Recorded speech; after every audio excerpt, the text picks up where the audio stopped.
Pues la respuesta a estas preguntas, seguimos, porque si no lo acabamos. La respuesta a estas preguntas, una pista para responderlas, ¿no? Es que sería bueno que lo enfocáramos todo, todas esas preguntas, con un mínimo de indulgencia y buen humor, para cerciorarnos de que todo esto que nos parece tan preocupante, todo eso que nos da miedo, que nos aflige, que nos agobia, es ridículo. Una tontería supina. Entonces, cuando yo me convenza de que la hipoteca es ridícula, pues me río. De que el cáncer es una bobada, pues me río. Te ríes, entonces claro, pues te pones a cantar, a reírte, a hacer el tren y no tienes ningún problema, porque es ridículo. ¿Qué maldad? Entonces todo el mundo con convulsiones porque aquello no cuadra y nos van a pagar y nosotras... Porque en el fondo es ridículo. O sea, tienes que terminar el Sí, ya sé que está grabado con la... Que tienes que terminar es la verdad. O sea, yo no puedo entender que la gente... Nos mandamos. Yo no puedo entender... A ver, yo me cuesta... Entiendo que es así, ¿no? Que sucede y me produce dolor. ¿Entendedme lo que quiero decir? Me produce mucho dolor y no es que me esté riendo. Pero sí me sorprende que hay alguien que se suicide por dinero. Eso sí. Y luego no se suicidan. Hay que suicidarse nunca, vamos a ver, entendedme. Es que puedo elegir, ¿me suicido por esto o por esto? No hay que suicidarse otra vez. No hay que suicidarse nunca, no, pero que haya gente que diga, se suicidó, ¿por qué? Por un tema de dinero. O yo me tenía que haber suicidado hace la tira de tiempo. No. Y sin embargo, no se suiciden, o sea, no les duela profundamente vivir alejados de Dios o no tener el alma en gracia. Eso no pasa nada, entonces tonterías de las monjas. Pero es que me falta, no sé cómo voy a pagar esto, si me van a... Y entonces voy y me desespero y me tiro por la ventana. Hombre, no. Porque somos así absurdos. O sea, lo que de verdad importa, ¿no lo valoramos? O sea, que es la vida de la gracia, la vida de verdad. Nos la cargamos. Pecamos alegremente, nos cargamos la gracia, que es lo único que vale de verdad más que la vida es la gracia, lo dice el Salmo, ¿no? Tu gracia vale más que la vida, eso no pasa nada. Pues hombre, un pecadillo más. Hombre, como un pecadillo más. Bueno, no vamos a entrar en eso, ¿no? Pero porque nos podríamos terminar aquí. Y sin embargo, luego te angustias y te pegas 4 tiros por un puesto de trabajo, por una hipoteca y por... En el fondo, ellos creen que las locas somos nosotras. Yo creo que los locos son ellos, los que lo tienen mal planteado y están bastante equivocados. Es la otra parte, ¿no? Es mi opinión personal y la sostengo, vamos, no... Ya sé que cuando lo digo me miran con una cara como muy así, como si esta se ha rayado. No, yo creo que gracias a Dios estoy en la verdad, ¿no? O sea, la hora de la muerte, esa es la verdad que yo voy a tener, mientras que todo lo otro es relativo. Porque a la hora de la muerte, si yo me muero, espero no morirme antes de arreglarlo, la hipoteca se queda aquí. Pero el estado de mi alma y mi conciencia es lo que va conmigo, y lo que tengo que presentar a Dios. O sea, esa es la pura realidad. Entonces, tenemos que vivir en esta vida sabiendo que estamos de paso y que en cualquier momento el Señor nos puede llamar a Él. Entonces vamos a tener arreglado lo verdaderamente importante, lo otro intentamos arreglarlo también, pero lo verdaderamente importante, que es mi estado de gracia, mi amistad con Él, vamos a tenerla bien, y lo otro, pues en la medida de lo posible también, pero eso nos tiene que importar menos. Y somos así de incoherentes y así de absurdos, ¿no? Porque lo somos. Entonces, a lo que voy es que la única realidad que de verdad es importante es Dios, que es lo que estoy diciendo, y todo lo demás es bastante ridículo. Y cuando nos conversamos de esto, somos mucho más libres y mucho más felices. O sea, no es una situación de, es que eres una irresponsable y te da lo mismo. No, es que porque soy responsable de todas las cosas como las ve Dios y ver la realidad, qué es lo que de verdad es importante y lo que no es tan importante. O sea, mi escala de valores, ¿la tengo bien ordenada o la tengo mal? O sea, de cara a contestar esas preguntas que os he dicho, plantearla desde este prisma, que es el de la verdad, el otro está equivocado, ¿no? Y el sentido cristiano del humor es el acto religioso, el sentido cristiano del humor es un acto religioso que derriba de su trono al ídolo que has hecho de ti misma. La única manera de derribar de tu trono al ídolo que has hecho de ti misma es riéndote de ti misma. Y no es nada fácil. No es nada fácil. A mí eso me enseña un montón el Padre. Que cuando se levanta se saluda a sí mismo y dice, buenos días, como dice el Padre. Buenos días, Rosina Breaciano. No empieza el día haciendo un ofrecimiento de obras, se saluda a sí mismo con cariño. Y después, feliz, va al encuentro con el Señor. Lo primero que hace es saludarse a sí mismo, decir que es un chico guay y decir, ahora Señor, voy a estar contigo. Y ya reza a sus lados, hace su oración. Pero es una de las cosas que me ha enseñado él mucho, es aceptar con alegría lo de todos los días y a vivir feliz, feliz. Porque es una de las cosas que a mí me han hecho bien de él y por lo que yo le quiero tanto y me ha hecho tanto bien, es que yo le he visto feliz siempre. O sea, vive esencialmente feliz. ¿O no? ¿Ves? Como veis, está en una profunda. Se da mucha importancia por lo que estamos diciendo, ¿no? Entonces, cuando tú veas lo cómico de muchas situaciones en que te encuentras y de tu yo, de lo ridículo y absurdo que es tu yo, pues tu yo será mucho menos peligroso para ti. Es más peligroso cuanto más en serio te lo tomes. Y mucho menos peligroso cuando más te lo tomes a chunga, te rías de ti mismo, ¿no? Queda desenmascarada con esto tu vanidad, tu soberbia. Se verá ridiculizado y desenmascarado todo aquello que antes para ti era grandioso, intocable, importantísimo, que te producía respeto, te producía temor, todo eso queda derrocado, todo lo tumbas, ¿no? Con el sentido del humor. Y hasta psíquicamente es sano. O sea, por higiene mental hay que hacer eso, por supuesto, para avanzar en la santidad, pero también por higiene mental, porque si no vives toda la vida con una especie de angustia vital, que te vas a morir mañana por la tarde. Se te sube la tensión, se te dispara el azúcar, te pasa de todo. De esta manera vives relajadito, tienes contracturas musculares, te duele la cabeza ya, no duermes, tienes úlcera de estómago porque vives una tensión, porque se te cae el parapeto, que de esta manera vives libre, no tienes nada que ocultar. Si se ríen los demás, tú te ríes a coro con ellos, con lo cual vives súper feliz, no estás nada preocupada y no te vas a sentir ofendido nunca. Porque como estás convencido de que todas las tonterías que digan y más son verdad y te las mereces todas y se quedan cortos, no se enteran de la mitad de lo que tienen que reírse, pues vas a vivir con una libertad de espíritu impresionante, ¿no? De hecho, el tratar de ver la vida así y de burlarte de ti mismo puede ser al principio muy difícil, ¿eh? O sea, yo estoy contando así y vas a decir, nos reímos todas, qué cosas dice aquí la madre y tal. Esto es súper difícil, porque la tendencia a nuestra imagen de ser serios con nosotros mismos y hacernos respetar es algo que está innato en el hombre, ¿no? Es la soberbia misma. Entonces, el practicar esto, que parece una tontería, muchas veces puede llegar a ser heroico, puede requerir actos heroicos en las personas, ¿no? Porque cuántas veces, yo me acuerdo una vez que me dijo una monja una cosa que a mí me impresionó mucho. Me dijo, y luego lo piensas y dices, ¡hala qué burra! ¿Qué dijo? Porque yo entraba me chocó. Y como me chocó no se me ha olvidado y esto hace más de 20 años. Pero después de eso, yo sí cada vez que lo pienso digo, pero qué bruta, ¿cómo pudo decir eso? Y además me lo dijo, Y yo dije, pero oye, ¿tú te das cuenta de lo que estoy diciendo? Claro que me di cuenta, y lo digo y lo sostengo. Y dije, pues ¡ole! Esto se llama mantener la posición. Me acuerdo que esta me dijo, yo prefiero que me tengan por mala a que me tengan por tonta. Yo dije, hombre, ser tonta no es ningún pecado. Y ser mala. Pero lo que es la soberbia, ¿no? Prefiero que piensen que soy mala a que piensen que soy tonta. Pues hombre, yo prefiero que piensen que soy buena y lista, ¿no? Pero ya puestos, prefiero que piensen que soy tonta, que tengo pocas luces. A que piensen que soy mala y retorcida, que tengo mala idea, mala voluntad, ¿no? Pues la soberbia nos lleva a veces a formular cosas así. Y lo más triste es que de la abundancia del corazón, muchas veces, no siempre, no, a veces somos un poco cazos, tampoco es literalmente así, pero de la abundancia del corazón hablan los labios. Entonces, esto me lo decía una monja, me lo decía uno que pasaba por la calle, por el paseo de los Filipinos un buen día. Entonces dices, ¿hasta qué punto la soberbia? Por eso os digo que el que nos tengan por tontos y el que nos tengan, infravaloren o que se rían de nosotros o que nos ridiculicen, puede parecer que es una fórmula, no, es muy difícil, ¿eh? O sea, que de verdad yo viva feliz porque me consideren así, no que me resignen, claro, sino que de verdad, y yo misma me considere así. ¿No os creéis que es fácil? Es una lucha constante contra uno mismo, contra nuestro sentido innato del quedar bien, ¿no? Con nuestra vanidad natural. No es ninguna tontería. Muchas veces puede ser heroico.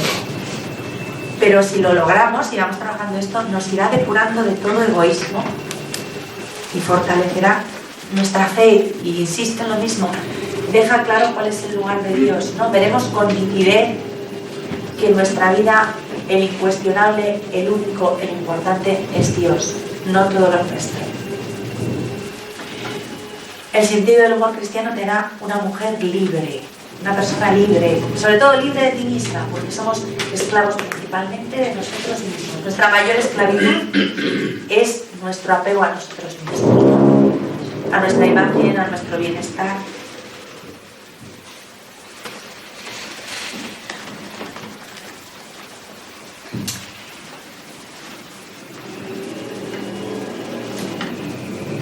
Tenemos, cita aquí el ejemplo de San Francisco de Asís, ¿no?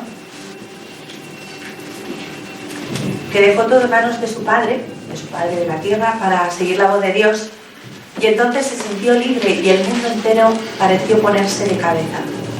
El mundo de Francisco era un pueblo, Asís, un burgo feudal rodeado de un foso y de una muralla con torreones, y la población de Asís estaba organizada de manera compleja, con varios grupos sociales sometidos unos a otros, en fin, tenía aquello su organización, su estructura.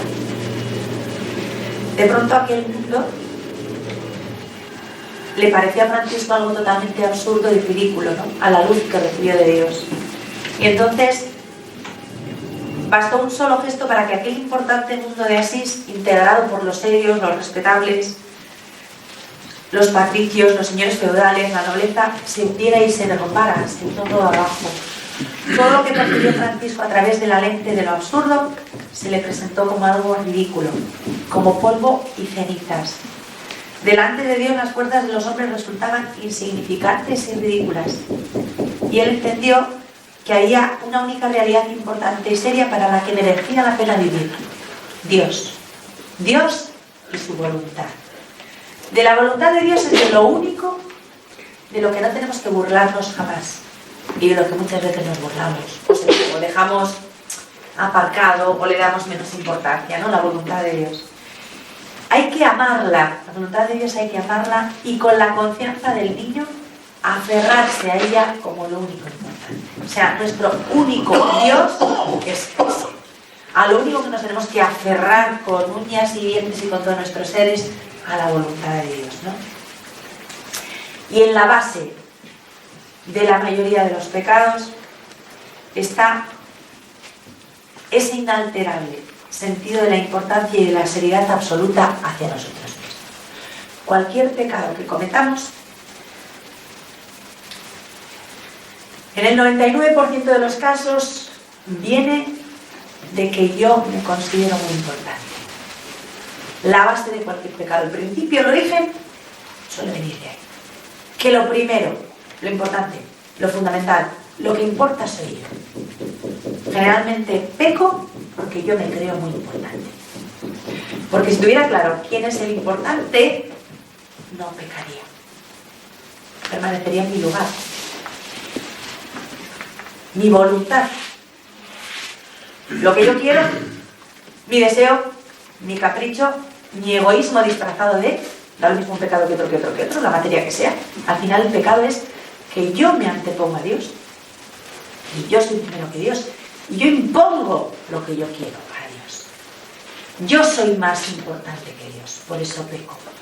Si no, no pecaría.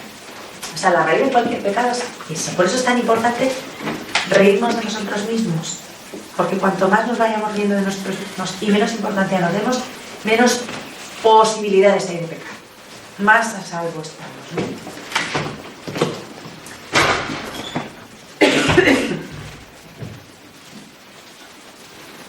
La falta de sentido del humor y la irritación, las malas pulgas, que normalmente acompañan a la falta de sentido del humor, son uno de los reproches más serios que nos hacen a los cristianos contemporáneos.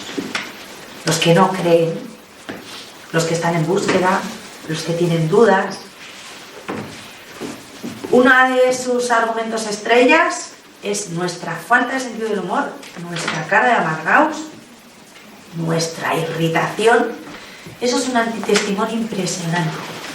Y desgraciadamente está a la orden del día. En la vida religiosa existe, voy a decir, en cualquiera de los estamentos En cualquiera de las vocaciones de la iglesia, de laicos, consagrados, siempre hay gente con un careto que te mueres. Y dices, hombre, el himno a la alegría. Muchísima gente dice que es cristiana y va por el mundo como si todo el mundo le debiera algo y no le pagaran, con unas caras que dan miedo. Y ese es uno de los reproches más grandes, ¿no? Mientras tanto, por el contrario, hay que decir que la alegría atrae, ¿no? Yo conozco gente que te dice, si es que lo que más me impresiona de ustedes es cómo se ríen. Y yo digo, nos reímos haciendo ja, ja, ja, ja, como se ríe todo el mundo. No. Dicen, es que la gente no se ríe. Qué aburrido, ¿no? Pues sí, sí. ¿Qué pasa? Que uno de los antitestimonios grandes es la falta de alegría, la falta de afabilidad. O sea, repelemos. Si vamos con esa cara y con esos modos, repelemos. Porque no vamos dando testimonio de la gozada y la alegría que es saberse amada y redimida por todo Dios. Yo voy dando ese testimonio con mi vida o voy asustando a la gente. Pero mira, si ser cristianos así, ¿para qué queremos tener dientes si nunca los enseñamos? O los enseñamos así. Hombre,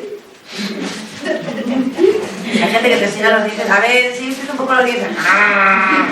No, hombre, sonriendo. ¿Para qué sirve eso? Pues simplemente para no asustarnos, por ejemplo. Ese es uno de los reproches grandes de los que no creen, ¿no? De los paganos. La falta de alegría, el testimonio de la alegría que está ausente muchas veces entre los creyentes. Los fariseos eran así. Los fariseos eran gente con un mortal sentido de su importancia. Los fariseos estaban súper convencidos de que eran unos tipos muy importantes, con lo cual no había hijo de madre que les aguantara, insolubles, ¿no? Estaban seguros de su seriedad e importancia y tan apegados a su propia visión del mundo y de Dios que reaccionaban de manera agresiva ante las críticas. No se les podía tocar un pelo de la ropa. El fariseísmo, que tan duramente fue combatido por Jesús y tan duramente fue denunciado por Jesús, el fariseísmo es lo más opuesto a la sencillez. Si os dais cuenta, pocas veces Jesús es tan implacable como con los fariseos. No les soportaba. Mientras que busca a los niños, que son lo contrario de un fariseo. El niño dice todo lo que piensa y ten cuidado con lo que haces delante de él porque te lo va a cascar en marcha, ¿no? ¡Eres feo! ¡Qué rico el niño! Dice la verdad. O sea, el niño es sencillo, es transparente. El niño no se da importancia. Vive el presente y dice todo lo que piensa. Y si es egoísta, no lo camufla. Y aquí somos todos unos egoístas relmados, pero que no se note que queda muy mal esto de ser egoísta. Yo tengo unos celos que me como, pero que no lo note nadie. El niño, si tiene celos, lo dice. Y si es egoísta, también. Y si quiere más, si se ha puesto como el Kiko y es un zampabollo, también te lo dice, lo ves. El niño no tiene doletes. De los que son como ellos es el reino. De los que viven de mantener una fachada, no. Los fariseos son lo más opuesto. Porque además el fariseo formula una oración. Acordaos. Te doy gracias, Señor, porque no soy como esos. ¿Cuántas veces yo en mi vida he formulado esa oración? Menos mal que yo no soy así. Pues indica mucho cómo eres cuando utilizas esa fórmula, ¿no? Cuando utilizas esa oración. Yo te doy gracias de ser como soy. Y sobre todo te doy gracias porque siendo como soy, Señor, tú me quieres. No tengo que compararme con nadie ni medirme con nadie, porque Dios no me mide con nadie ni me compara con nadie. Lo de compararnos y medirnos es cosa nuestra, no de Dios. Dios no usa eso, ¿eh? Dios es mi Padre y para Dios cada uno de nosotros es un hijo incomparable, por eso no nos compara con nadie. Para Dios cada uno de nosotros es un hijo único, maravilloso, especial y no nos compara con nadie. Para Dios cada uno de nosotros somos una obra maestra, entonces no necesita estar comparándonos. Somos nosotros los que nos comparamos. Y cuando nos comparamos, hacemos mal. El fariseísmo es la negación de la actitud del niño del Evangelio que reconoce la propia debilidad. El fariseo nunca se reconoce débil. Es perfecto, todo lo hace bien. Da gracias por no ser como esos que son débiles. Ese es el fariseo. Hay que tener presente que el pecado contra el Espíritu Santo consiste, entre otras cosas, en que el hombre no quiere reconocer la verdad sobre sí mismo. No quiere reconocer su debilidad. Esto es muy profundo y muy importante y muy fundamental.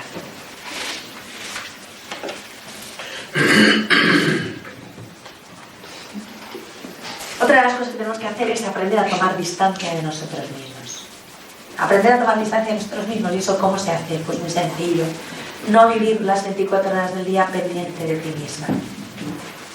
Porque si estás todo el rato viendo a ver qué te duele ahora, fijo que te va a doler algo. Y si te tomas el pulso, cuando no tengas taquicardia vas a tener arritmia. Y cuando no, pues... La importancia no es tú. Entonces, si tomas distancia de ti y te proyectas en los demás, en lo que necesitan los demás y en cómo están los demás, vivirás mucho más libre y mucho más feliz.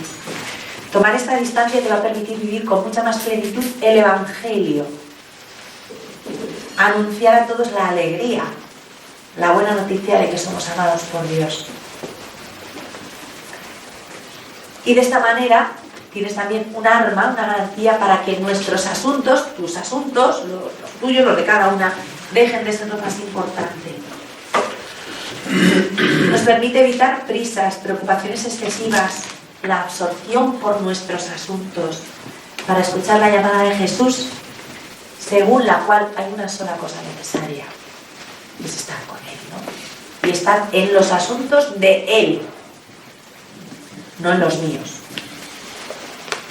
Gracias a la virtud del sentido del humor, las derrotas y fracasos que existen no se convierten en catástrofes. Porque hay gente que va caminando, se encuentra un grano de arena y cree que es una montaña y ya no avanza. Pero muchacha, mira las cosas como son, que es un granito de arena. ¡Ay! ¿Qué hago yo ante esto? No sé qué hacer, qué angustia. Pero míralo despacio y con serenidad. Además, no hay que pasar por encima, se puede hacer así, se da un rodeo. Y dices, sí, sí. ¿Y cómo lo sabes? Pues manteniendo la calma, uno mira las cosas con serenidad y ve y piensa. Pero si esto es tan tremendo, hay gente, eso que le estás echando flores y cree que le estás echando piedras. Y frente a un grano de arena ve una montaña, ¿no? Entonces eso no es sano, ni humanamente tampoco, ¿no? Entonces, ¿pero por qué? Porque todo lo suyo es tan importante. Si tú vives serena, desentendida de ti misma y vives confiada en Dios, alegre y libre, vas a avanzar por la vida de otra manera. La fe, apoyada por el sentido del humor, puede conducirte a las cumbres del desasimiento, de la alegría y de la libertad evangélicas. Y de lo contrario es que ni te aguantas tú ni aguantas a nadie. Y luego hay otro episodio, lo que pasa es que a lo mejor es un poco largo, si no lo dejo ya, que es el de la sensibilidad.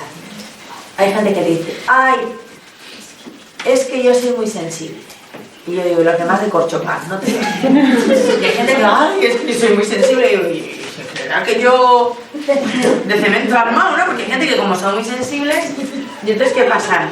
Pues que estos que son muy sensibles, en realidad no son muy sensibles. Son muy egoístas porque viven muy centrados en su sensibilidad. Y se preocupan muy poco de la sensibilidad del de al lado. Y de la sensibilidad a la hipersensibilidad hay un paso.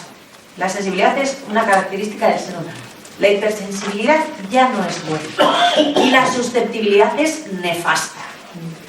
Pero es que, como la sensibilidad no se tenga un poco controlada y se le dé la importancia de vida, y no vamos a entrar en el rollo de los sentimientos, porque entonces cenamos aquí, no llega el fin de año y seguimos con la historia. Entonces, vamos a ver. La sensibilidad es la sensibilidad y es una realidad humana, pero no es tan importante la sensibilidad. Es que yo soy muy sensible hacia lo que me dicen. Y los demás también. Lo que pasa es que a mí me dicen lo mismo que te dicen a ti y no me voy al siglo XXI diciendo por el convento que soy una... Lo que me han hecho, qué ofensa. ¿Qué le han dicho? Que es tonta. Pues sí, es la verdad. Me han llamado tonta y dices, pues hombre, enhorabuena, bienvenida a casa. Sencillamente, pero cuando empezamos a caer en el victimismo de lo que me han hecho, el victimismo viene del egoísmo y la hipersensibilidad, de la susceptibilidad, que no tiene nada que ver con la nobleza de corazón ni con la sensibilidad profunda de las cosas. Porque si Dios fuera susceptible, estaríamos apañados. Tendría un mosqueo perpetuo y absoluto con todo el mundo. Dios es sensible. Dios es vulnerable. Él es la única víctima verdadera. y válida, pero no va haciéndose la víctima, ni va escudándose en el victimismo. ¿Qué pasa? Que las personas que son así de hipersensibles y así de susceptibles, lo que les pasa es que tienen conflictos con todo el mundo, porque como se sienten ofendidos a todas horas, por todo. Si pasa la mosca y no les saluda, que las moscas a mí tampoco me saludan, pero ha pasado una mosca y no me saludó, digo, es que a mí jamás me saludan las moscas cuando pasan, pero no me ha dicho adiós, es que a mí tampoco. ¡Qué agravio! Y yo digo, normal que nos saluden, hasta que el día que se pongan a saludar, en verano nos tenemos chunga todo el día diciendo adiós, ¿no? Es que somos así de absurdos, lo que me han hecho, pero ¿qué te han hecho? Vamos a ver, ¿qué desacato, qué ofensa se puede inferir a una pulga? Pues es que, a efectos prácticos, eres una pulga. Eres un ser... La hormiga que levanta la pata. Claro, pues eso, yo me revelo, pues revélate, chica, ya ves tú qué miedo nos das. ¿Quién es la que está desesperada? La hormiga que levanta la pata revelándose. Los demás están oreados. Pues así somos delante de Dios, ¿no? Y así de absurdos son. Lo que me han dicho, ¿pero qué te han dicho? Pues que soy una tal y una cual, pero es que al fin y al cabo será verdad. No es verdad, bueno, pues si no es verdad exactamente eso, será algo parecido. Se habrá que equivocar un poco, habrá que matizar lo que eres. Pero no estés descaminado. Sobre todo, ríete. No te des por ofendida. Es que hay gente que se siente ofendida a las 24 horas del día por todo. Porque respira el de al lado y dice que si no respira se ahoga. Pues le fastidie, pero me está quitando el aire.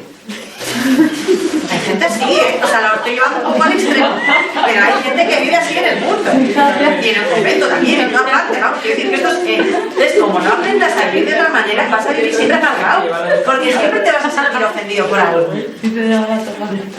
No es verdad eso. O si lo estoy hablando de cosas que no existen, hay gente que es que vive en un perpetuo duelo, dices, hija, por Dios, el himno, la alegría, que se lo toquen a esta, a ver si ya te puedes morir. Mirad, por eso digo que es importante reírse una de sí misma, aprender a burlarse una de sí misma y a no darse tanta importancia. De lo único, a ver, entenderme bien, ¿eh? Hay que burlarse de todo y de todos en el buen sentido, en el sentido sano. De lo único que no hay que burlarse nunca es de Dios. O sea, acaso específico. O sea, que lo vaya dijo que de todo menos de Dios y de su voluntad, ¿vale? Y tratar de sonreír, tratar de imitar a Dios, que tiene que poseer. ¿Os habéis puesto a pensar alguna vez que Dios tiene que tener un gran sentido del humor? Sí, en serio. Mira, Dios tiene que tener un sentido del humor tremendo solamente por habernos elegido a cada una de nosotros. Porque yo a veces lo pienso, digo, pero chicos, ¿tú en qué pensabas? Y yo no digo,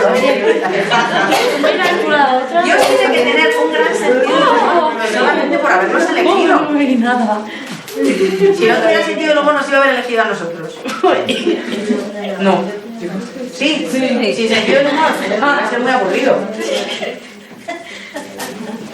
Tiene que tener un grandísimo sentido del humor solamente por habernos elegido, porque si nos miramos despacio y nos vemos como Él nos ve, se tiene que reír un montón.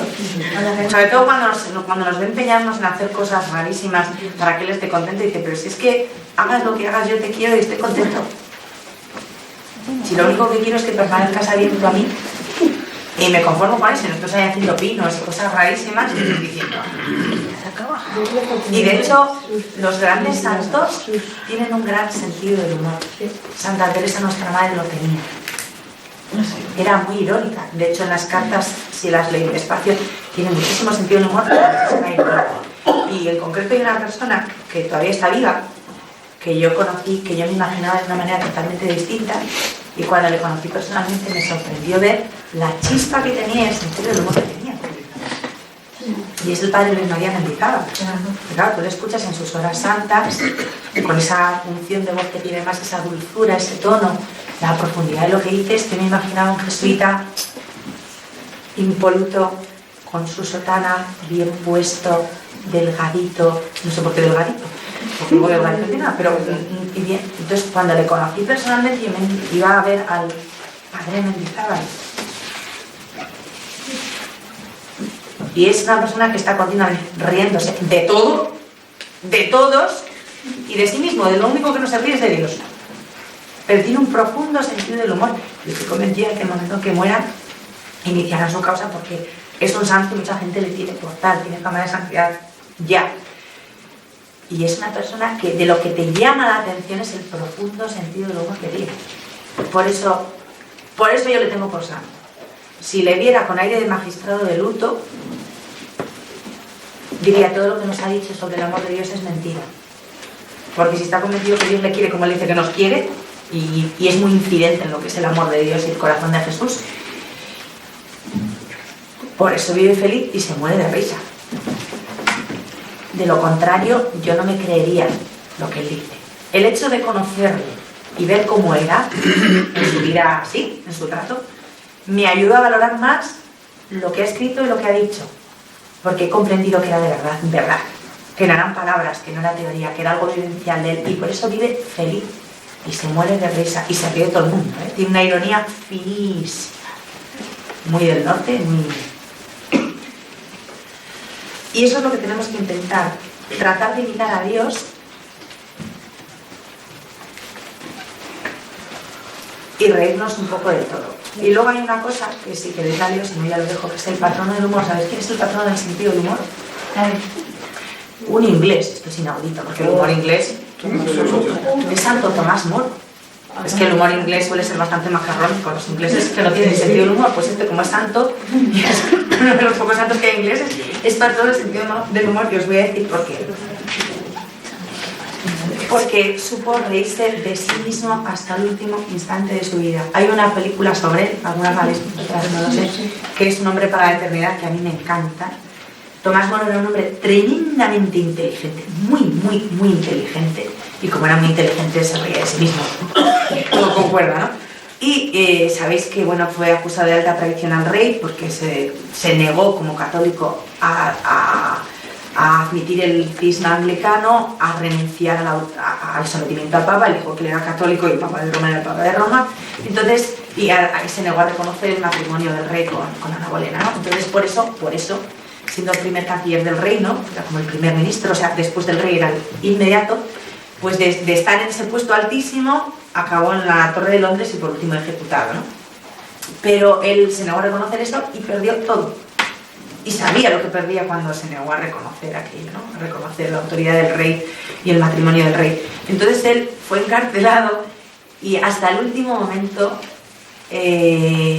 los carceleros lo dicen, llamaba la atención el sentido del humor. Y cuando le fueron a ejecutar, antes de subir al cadalso, se le acercó su hijo, que llorando, porque le iban a matar ya, fue acusado de alta traición y fue condenado a muerte, ¿no? De decapitar. Entonces, pues, él le pidió a su hijo la bendición. Y el momento era muy serio y muy dramático. A ver, para matar a tu padre, y el hijo se acerca a pedir la bendición. Y para romper ese momento tenso, con su humor inglés, es un poco macabro, pero sí, sentido humor, pues aparece Tomás Moro y le dice al oficial que dirigía la ejecución. Ella tenía cierta edad, le costaba subir las escaleras, porque además en la Torre de Londres creo que para el reuma no era como muy sano, y estuvo algún tiempo allí, como 3 o 4 años en la torre, hasta que le ejecutaron. Entonces pues le costaba subir las escaleras del cadalso, y le dijo al verdugo: por favor, ¿puede ayudarme a subir? Porque para bajarse me las apañaré solo. Entonces cuando subió al cadalso, se das cuenta que le iban a matar. Y el rey Enrique VIII le prohibió hablar, porque cualquier reo de muerte cuando iba a ser ejecutado tenía derecho a decir unas palabras en el cadalso antes de la ejecución, lo que él quisiera, ¿no? Entonces le prohibió hablar porque sabía lo que era capaz de provocar Tomás Moro en la gente, siendo una persona que conservaba el sentido del humor ante una muerte inminente, ¿no? Entonces le prohibió ese discurso, ese derecho se lo negaron. El rey Enrique VIII se la hizo gorda hasta el último minuto, ¿no?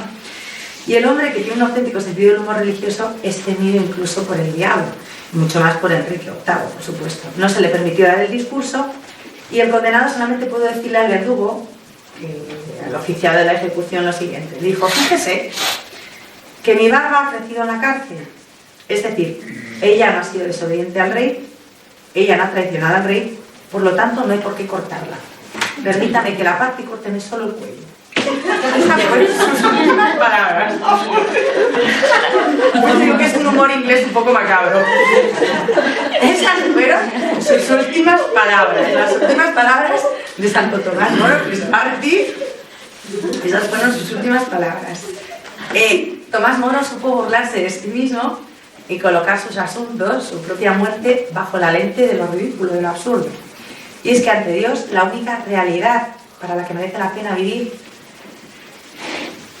que es Él, nuestra muerte tampoco es importante. Ese es otro de los problemas graves que tenemos, nuestra muerte, y eso nos asusta muchísimo. Nuestra muerte no es importante. Lo importante es que después de nuestra muerte, consecuencia inmediata de nuestra muerte, es que nos vamos a encontrar con Él. Eso es lo importante. La muerte es una situación que hay que afrontar, de la que no va a escapar ni Rita, así que no nos empeñemos, antes o después nos va a tocar a todos pasar por ahí. Y conviene estar preparados y prepararlo con calma y con sosiego, no con histerismos, ni con neurosis, ni con angustias, ¿no? Hay que vivir con un alma de niño, tomar con fuerza la mano de Dios, que es nuestro Padre, para poder hacer bromas incluso ante nuestra propia muerte, tomarlo con humor, sabiendo que es inexorable, que va a llegar, que hay que pasar por ello y no desquiciarse, ni desesperarse, ni angustiarse, sabiendo que es un trance que hay que afrontar y que lo gordo de la muerte no es la muerte en sí, sino que nos va a posibilitar estar con el Señor ya sin ningún tipo de traba, ¿no? Esto lo hizo Tomás Moro y dejó escrita una oración que a mí me parece bonita, ¿no? O sea, dice: Señor, es cortita, ten a bien darme un alma que desconozca el aburrimiento, que desconozca las murmuraciones, los suspiros y las lamentaciones. No permitas que me preocupe demasiado en torno de ese algo que impera y que se llama yo. Obséquiame con el sentido del humor. Concédeme la gracia de entender las bromas, para que sepa y pueda conocer algo de felicidad y sea capaz de donársela a los otros. Amén. Ya he terminado. Vale, ¿qué dice? La primera pregunta. A la luz de todo el rollo que os he soltado, y espero que no haya sido muy cruel, ¿qué tipo de persona soy? ¿Tengo sentido del humor o soy un cafre con patas? ¿Qué tipo de persona soy? Ay, espera un momento. Cometo con frecuencia el pecado de hacer de mí el centro de mi vida y pretendo que todos me acepten como el centro de la vida. Cometo con frecuencia, porque alguna vez todo lo cometemos, yo creo. Cometo con frecuencia el pecado de hacer de mí el centro de la vida y pretendo que todos me acepten como tal, como el centro de la vida, como lo más importante.